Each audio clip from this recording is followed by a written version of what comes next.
Hi, everyone, and welcome to today's podcast. The topic for today is you only make what you measure. So, in essence, I'm going to be talking about why it is important to measure for results, to measure for success. So, there are several metrics that you need to measure in your business, depending on the type of business that you're in, that you need to look at. You need to look at revenue, you need to look at profit, you need to look at customer acquisition costs, conversion, marketing, web analytics. There's a whole host of things, inventory turnaround time, and depending on your industry, there are certain metrics and data points that are important to you. But today, I am going to isolate all that and talk about one specific metric, why it is important to measure revenue. So, there are several reasons why you should set goals and measure the revenue that you're making, because some of us will just put something out there and say, I'm going to do $100,000 in sales this year. Well, how are you going to get there? If you don't measure what you're making, you will never make it. So I'm going to walk through 5 reasons why it is important to measure your metrics, to measure revenue and monitor it, and why you only make what you actually measure. So the first reason is that it helps keep you honest. So what do I mean by that? If, let's say that you announce that this year you're going to do $1 million in sales, and last year you did $100,000 in sales.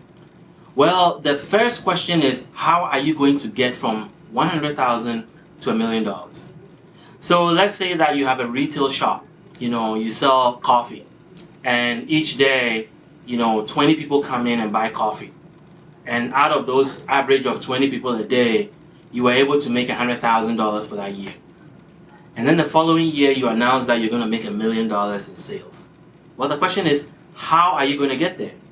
What is going to change in your effort that is going to get you from $100,000 to $1 million? Because those same 20 people are not going to come in every day and get you from 100,000 to $1 million. Something has to change. So by setting goals and measuring, it keeps you honest. You make sure that you're setting realistic goals and you're holding yourself accountable for realistic goals, and not just putting something out there and just hoping that it will happen. So that's the first reason why it's important to measure your revenue results. The second reason is that it helps you get an idea of how cyclical your business is, or it helps you ride your business cycles better. So what do I mean by that? Depending on the business you're in, there may be certain seasons where a lot of your sales happen. For instance, at giftcardrescue.com, between November and February, we're able to make 45% of our revenue. So out of 4 months of the 12-month year, we get 45% of our business there. So we always gear up to make sure that we maximize revenue during those 4 months, and make sure that for the goals that we have set for that year, we know that those 4 months, this is what we're going to get. So we make sure that we put in all the effort to be able to maximize that period, because for the gift card business, during November to February, that's when it's a real boom. One, because people are selling their gift cards so that they can get extra money to buy Christmas presents. And then after Christmas, after the holidays, people are have tons of gift cards that they receive during the holidays, and they're ready to sell those, and we're able to then buy those, a lot of them. So during that period, we have a lot of activity. We know 45% of our revenue is going to come from that period, and we have to make sure that we do that. So if we set a goal for the year, and we know that during this particular period, 45% of our revenue is going to come from there, then we put all our resources and are able to measure after that period if we achieved our goal or not. And if we didn't, then we can look at what happened. So that's the second reason. It helps you really understand the cycle of your business. So depending on where you are, certain months or certain periods or certain seasons are going to be important to your business.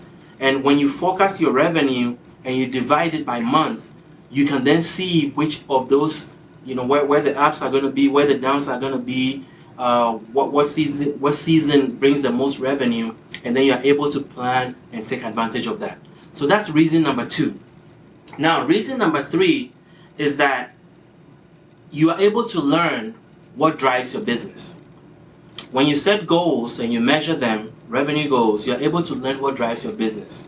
So when I gave the first example about somebody moving from $100,000 to $1 million, well, if you want to get from $100,000 to $1 million, you have to do something different. So if 20 customers are coming into your store every day, is there an opportunity to get maybe 100 more customers or 200 more customers a day? How do you get there? Because if on average 20 get you 100, then you would have to go 10 times to get to the million. So logically, you need to get an average of 200 people coming in every day. So how do you get those 200 people? What methods of sales, what channels of sales have you used that have worked very well to bring in the customers? Are you advertising on a billboard? Are you advertising on the local newspaper? Are you advertising on radio? Are you doing some social media that's working?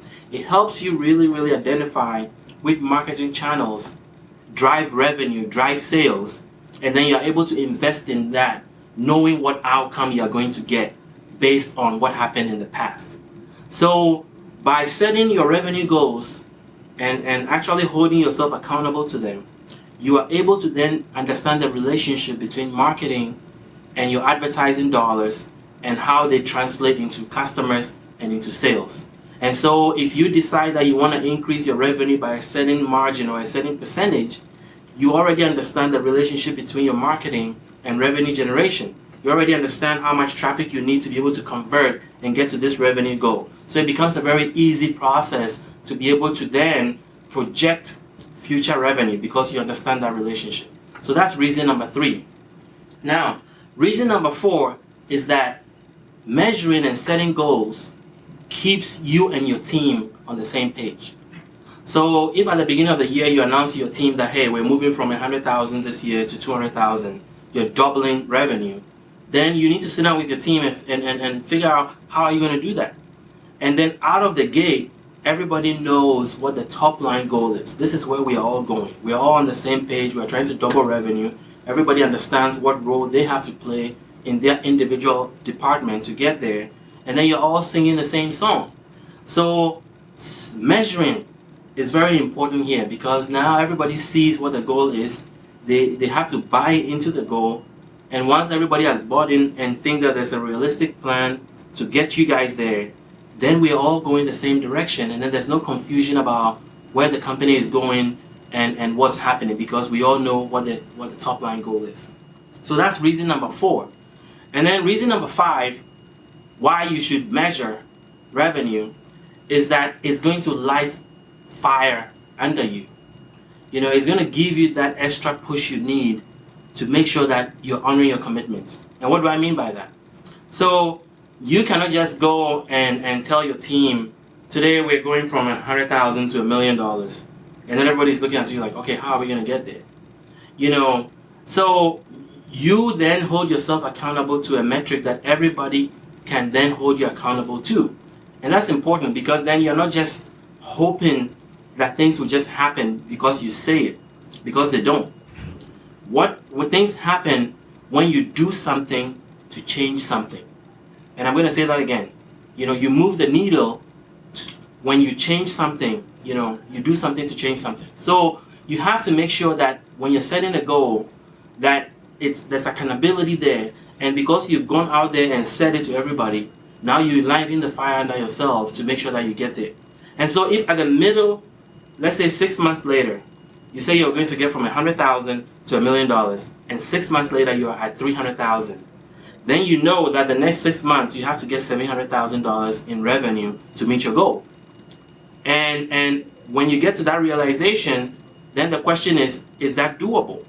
And maybe you may have to recalibrate your expectations and maybe change course, and maybe $1 million may not be possible, maybe 800,000 is possible.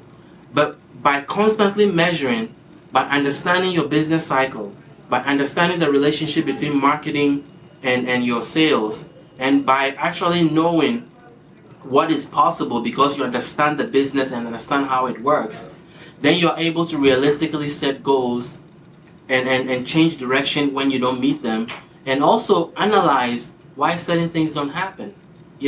So here, if for instance you're going to go from 100,000 to $1,000,000 and you're doing everything you should do, but it's not working, then something has fundamentally changed, because you know that maybe in February you should be doing $200,000 in sales, but you only did 50,000. Something has changed. So by measuring and constantly measuring and going that granular, you are able to then spot problems, structural problems, very quickly and fix them, because you have your eye on the ball, you have expectations of how things could work, and you have an understanding of what your marketing dollars should bring you. So if all those things are not working, then you can isolate the problem and fix it. So in essence, that is the end of the podcast. You only make what you measure. And if you don't measure revenue, you're not going to make it, because you're going to keep your eye off the ball and do things that probably don't contribute to the goal you're trying to achieve. So I hope you enjoyed today's podcast. Please subscribe to our channel and for our upcoming video. Thank you.